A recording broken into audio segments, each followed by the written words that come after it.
Something about this diecast that really makes me love my front yard. Here's Carl Edwards' 2010 SCOTTS Turf Builder Ford Fusion. Howdy, howdy folks, it's Diecastbuffet here again, back with a amazing looking Carl Edwards alternate paint scheme from 2010, the SCOTTS Turf Builder Ford Fusion. And I tell you what, man, this is one of the most detailed COT paint schemes of that year, and incredibly a beautiful paint scheme at that.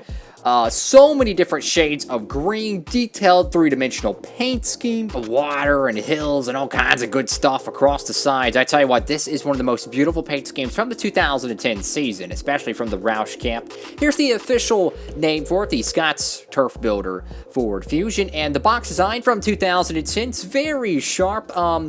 Nothing too flashy, but I do like that little pedestal right there with the kind of a 3D cutout-esque Roush Fenway logo, back when they used to be the king of the Ford program. And without further ado, we'll get this Mr. Backflip diecast out of the box. Here she is, folks, right out of that box, and I tell you what, man, this paint scheme, so incredibly beautiful. I mean, just look at the detail on this freaking diecast. This was a decade ago.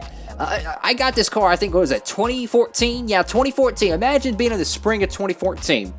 Every 2010 Carl Edwards paint scheme is less than $10, and you could pick only one of them.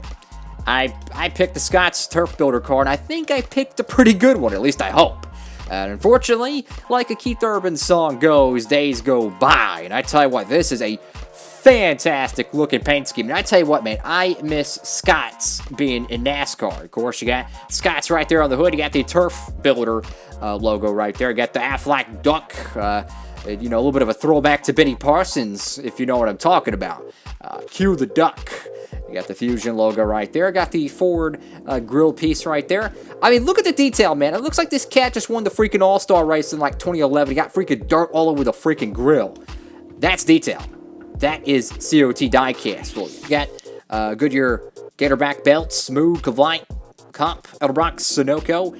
Absolutely incredible. Got the 99 there. Got the Roush Fenway logo. And I got to zoom in for this one. Look at this freaking paint scheme. Look at that. I mean, you got freaking water, right, running across the sides. You got, what is that, water splashing on the 99 or something? I mean, this is just so freaking cool. You got water that goes up here. You got water over here. This is just an incredible diecast, and you know what it reminds me of? It reminds me of that paint scheme he won Vegas with. I think it was 2011, the SCOTTS car. It was kind of like a gold, kind of a bronze-ish looking car. I tell you what, those SCOTTS paint schemes for the 99 Ford, sweet baby Jesus, they were as good, if not better, than the DuPont cars on the track. They were that freaking beautiful. You got the get the SCOTTS advantage. Got Water Smart. I drink, fun fact here, I drink nothing but water, coffee, and occasionally sweet tea or milk. I probably drink about maybe 6 to 8 bottles of water on off day.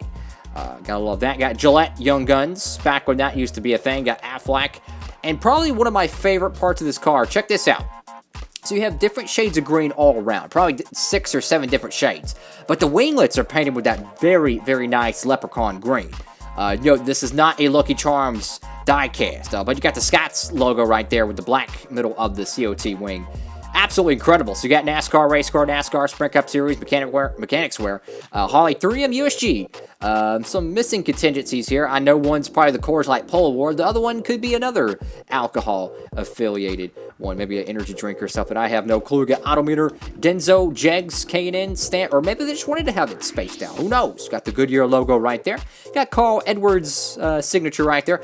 I tell you what, man, I wish this cat would come back to NASCAR, and I wish he would run the 48 car, man. I think that'd be incredible. Of course, you got Ford, Subway, Valvoline. I think that's Post-it, which is part of the 3M program, I believe, unless it's something else. I got Kellogg's right there. You got Duplicolor. You got Champion. The side skirts are painted black. I love the shade of green they shot the car with. I tell you, all these different shades of green and whatnot, that's a decal wrap. The car is shot with this beautiful freaking green. I'll tell you, that is straight off the Lucky Charms box. Of course, got the Aflac, all that good jazz. Got go over to the back end of this car, and no, this is not the character from Rocco's Modern Life. Not of course, the kangaroo, his best friend. Because I think his name was Heifer. I think it was his name. So I guess he'd be saying "feed now" a lot, as he loved that chewy chicken. Of course, you got the Ford logo right there. Got a whole bunch of grass on the back end of this freaking car. Is it safe to say that this is a grass-fed diecast? Pun intended? No? No? Okay.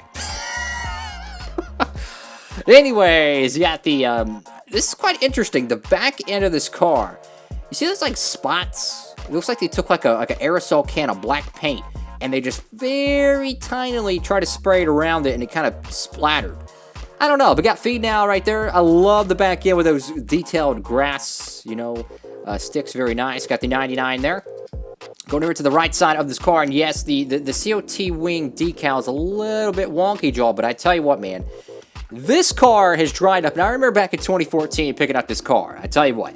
Back in those days, they had just about every, I would say probably 80% of the diecasts that were made in 2010 and 2009 or whatever, you could pick up at any time, just about. I mean, they had all the primary cars, all that good jazz, the Juan Pablo Montoya 2010s, the David Rudiman 2010s, the alternate Edwards cars, all that good jazz. It was out there, and you could pick it up for like $10, right? Shipped. That's before the eBay sales tax and all that good stuff. And back in those days, no one was collecting the COTs. The dealers couldn't get rid of them, right? I was that one idiot who kept buying them. And luckily, I chose this car because this car, I think, what is it? You Don't Know Quack or something like that car. Both of those cars have dried up pretty well. And believe it or not, the normal SCOTTS car from 2010 has dried up as well. So if you have any of those diecasts, consider yourself pretty lucky because those cars are getting harder and harder to find. But I mean, can we just appreciate the sheer level of detail on this paint scheme? I mean, this is incredible. This is Kevin Harvick Bush Light-esque detail. How you have like the trees and all that good jazz in the background. There's probably a bear pooping in the woods on the side of Harvick's car. And I mentioned, that Lucky Charms cereal box green. And I tell you what, it is just absolutely stunning, man. Wow.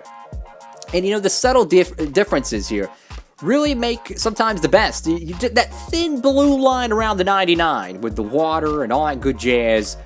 Absolutely, I love that. Just a fine little detail. Beautiful. Of course, the roof rails are very sharp, almost like a pinstripe. Nice, very nice. You go over here to of course, the deck lid. You see a little bit more of that transition green. And I don't know if that's is that a freaking hood piece on a Cadillac waterway or something, but interesting enough. Could just be calling it a Cadillac horn. Maybe not. I don't know. I tell you what, though, this is an incredible diecast, and I consider myself very blessed to have it. I mean, this thing, I tell you what, man. Growing up as a Carl Edwards cat, look, I was a Gordon cat, Junior cat, Jimmy Johnson, Tony Stewart, but I always had a thing for Carl Edwards as well. I was like, look, he's a good guy, right? You never hear anything bad about Edwards, and I was like, man, I can't wait to get some more of his diecasts, and unfortunately, he retired out of the blue moon, so this is a very cool paint scheme. In my opinion, it might just be my favorite one from the COT years. I mean, this thing is just absolutely incredible, and to think they actually made a diecast of this shocks me. I think if this car got ran in 2020, it would not have got made. Anyways, folks, have a great one. Stay humble.